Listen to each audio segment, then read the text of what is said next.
pinalaban ni Jesus.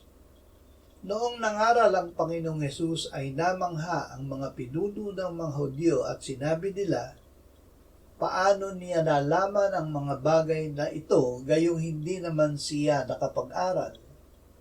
Sinabi ni Jesus, hindi galing sa akin ang mga itinuturo ko, kundi sa nagsugo sa akin.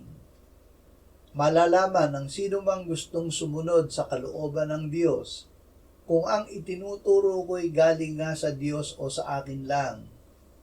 Ang nagtuturo ng mula sa sarili niyang karunungan ay naghahangad lang na papurihan siya.